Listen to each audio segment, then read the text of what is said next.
یا ایھا الذین آمنوا، اے وہ لوگ جو ایمان لائے، ان تنصروا اللہ ینصرکم، اگر تم مدد کرو گے اللہ کی، اللہ مدد کرے گا تمہاری۔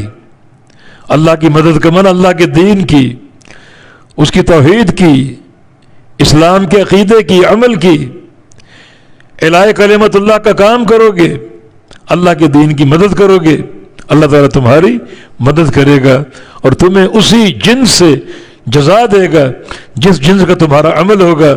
تم نے اللہ کے دین کی مدد کی، اللہ تمہارا مددگار بن جائے گا۔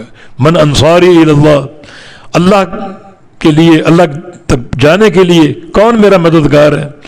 تو یہ مدد، اللہ کے رسول کی مدد کرنا، مسلمانوں کی مدد کرنا، اللہ کے دین کی مدد کرنا، یہ سب ان تنصر اللہ میں آتا ہے۔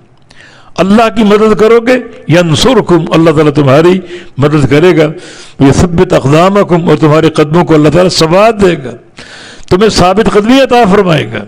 ثابت قدمی کیا ہے؟ دنیا میں توحید کی ثابت قدمی، ورنہ لوگ گمراہ بھی ہو سکتے ہیں، مرتد بھی ہو سکتے ہیں۔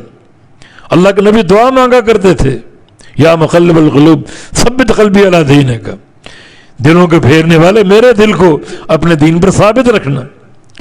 تو دل پھر سکتا ہے، القلوب بین الاصبعین من اصابع الرحمن یقلبها کیف یشاء، بندوں کے دل اللہ تعالیٰ کی دو انگلیوں کے بیچ میں ہیں، اللہ ان دلوں کو جب چاہے پھیر دے، جس طرف چاہے پھیر دے۔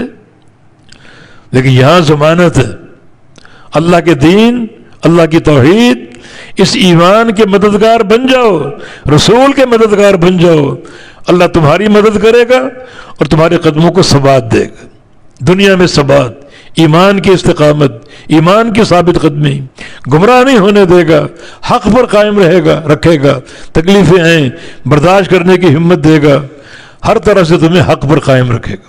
یا پھر یہ ثابت قدمی قبر میں فرشتوں کے سوالوں کے سامنے فرشتے سوال کریں گے، اللہ تعالیٰ ثابت قدمی دے گا، ان سوالوں کا تم جواب دو گے۔ یہ ثابت قدمی قیامت کے دن جب اللہ تعالیٰ کے سامنے کھڑے ہوگے حساب و کتاب کے لیے، اللہ قدموں کو ثبات دے گا۔ اور سب سے خطرناک مرحلہ جو پل صراط سے گزرنا، جو جہنم پر نصب ہے، وہاں پھسلن ہوگی، اور اگر تم اللہ کے دین کے مددگار بن جاؤ تو اللہ رب العزت وہاں تمہیں ثابت قدمی عطا فرمائے گا۔ یہ ثابت قدمی یہ توحید کا نتیجہ ہے، اللہ کے نبی کی اطاعت کا نتیجہ ہے۔ وَلَوْ أَنَّهُمْ فَعَلُوا مَا يُوعَدُونَ بِهِ لَكَانَ خَيْرًا لَهُمْ وَشَدَّ تَثْبِيتًا، اگر یہ لوگ صرف وہ کام کریں جس کی ان کو نصیحت کی جاتی ہے تو ان کے لیے خیر بھی ہے اور قدموں کی ثبات بھی ہے، خیر بھی دے گا اور ثبات دے گا قدموں کو، ان نبی علیہ السلام کی اطاعت کی بدولت۔ اس طرح عقیدہ توحید، اگر بندے کی توحید پختہ ہے، توحید مضبوط ہے، تو اللہ تعالیٰ ہر مرحلے میں ثابت قدمی عطا فرمائے گا، ہر مرحلے میں۔